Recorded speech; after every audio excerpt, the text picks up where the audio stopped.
Kindly.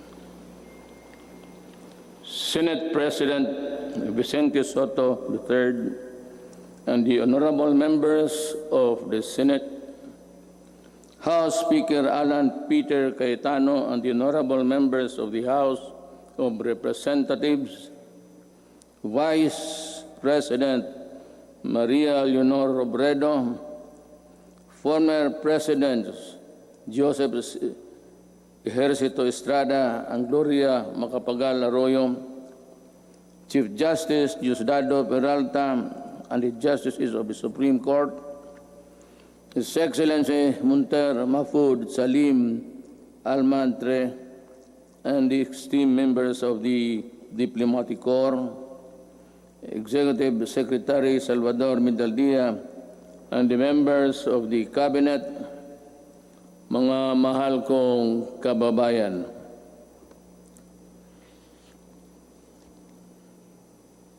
We live in a troubled time. A dream of prosperity for our country was suddenly snuffed by a pandemic virulent virus. No nation was spared. Neither rich nor poor were exempt from the onslaught of this deadly disease. But let us not despair. The vaccine is around the corner. Sooner and not later, the virus that gobbled up thousands of lives will itself be laid to rest. In the meantime, let us express the nation's gratitude to those who courageously and willingly put their lives on the line to serve the people and country. We share the griefs of their families,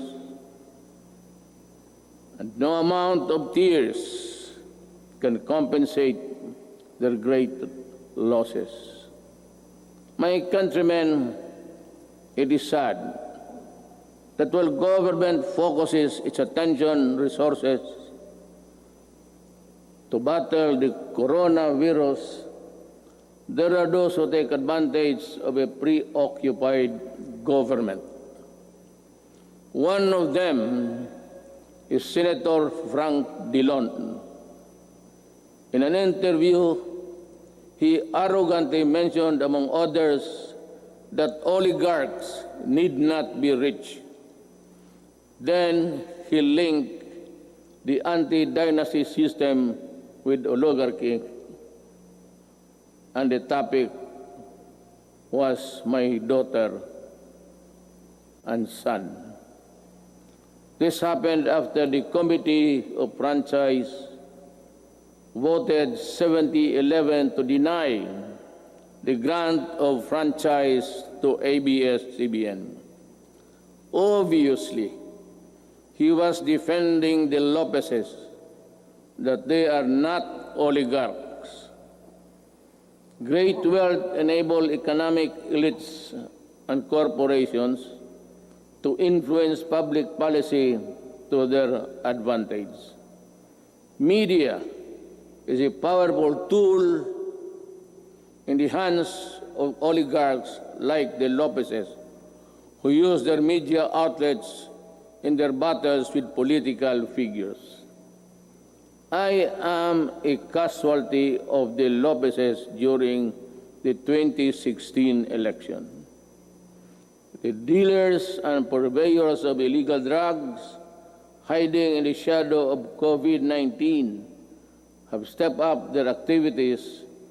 The amount of shabu valued at millions of pesos seized during police operations speak volumes of the enormity and the weight of the problem that we bear. The corrupt, the grafters, and the influence peddlers also take advantage of their fear and confusion that coronavirus generates the financial and material assistance of government to the unemployed, the sick and the destitute, running into billions of pesos, are not spared from corruption and ineptitude. Even the donations for well-meaning private persons are schemed before reaching their intended beneficiaries. It is like snatching food from the mouths of the babes. The profiteers, overpricers, and the corrupt felons must be laughing while they stash their dirty monies, but not for long. They cannot outrun the long arm of the law. In these regards, the words of former President Ramon Magsaysay ring fresh and relevant today as the day they were said decades ago.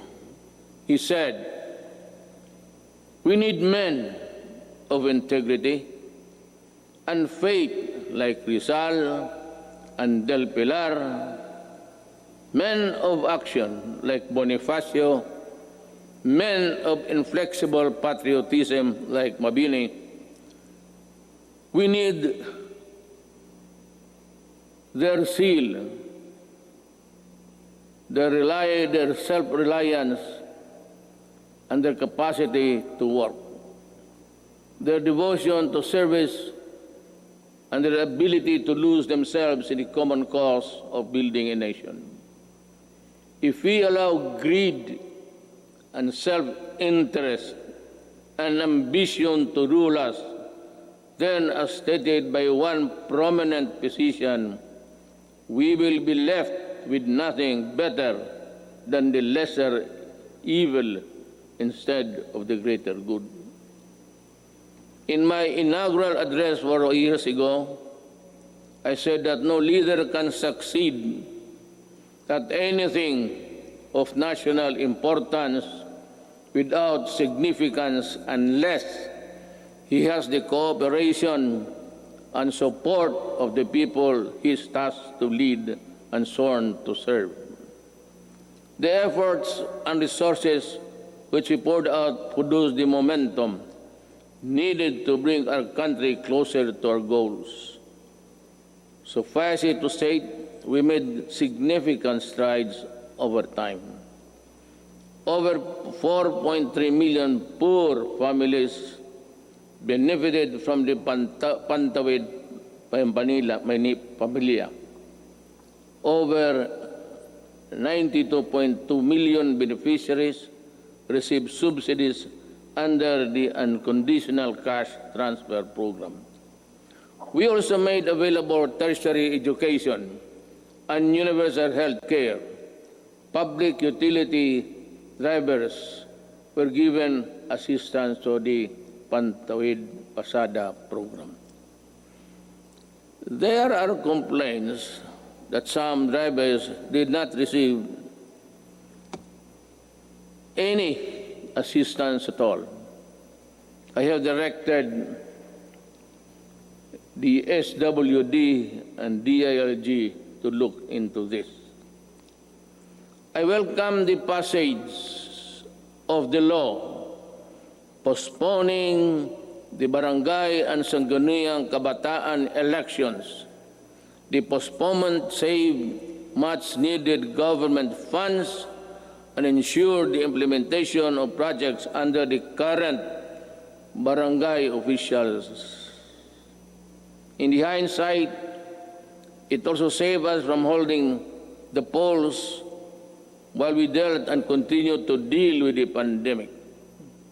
The Malasakit Centers Act has proven to be a great help to our less fortunate citizens needing medical services through one-stop platform in government hospitals.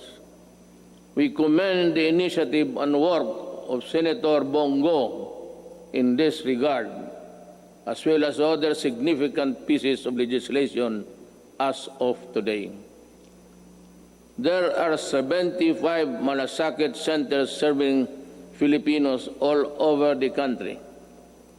These centers will be of great help in ensuring that our people remain healthy and resilient during these challenging times. The Salary and Standardization Law of 2019 increases the salaries of civilian government workers. I hope that this law will inspire our government workers to perform better and encourage young, brilliant citizens to join public service. I appreciate the law of establishing the National Academy of Sports. We can now give our deserving student athletes the training and the support they need to excel in their chosen field of endeavors. With the commitment of key members of Congress, the Executive Department, the FISGOC, or the Philippine Sports Commission, and the Philippine Olympic Committee, we're bound together with one vision to host the 30th Southeast Asian Games. Our athletes prevailed. More than that, we fostered pride, patriotism, genuine sportsmanship, and camaraderie in our South Asian brothers and sisters. Indeed, we won as one.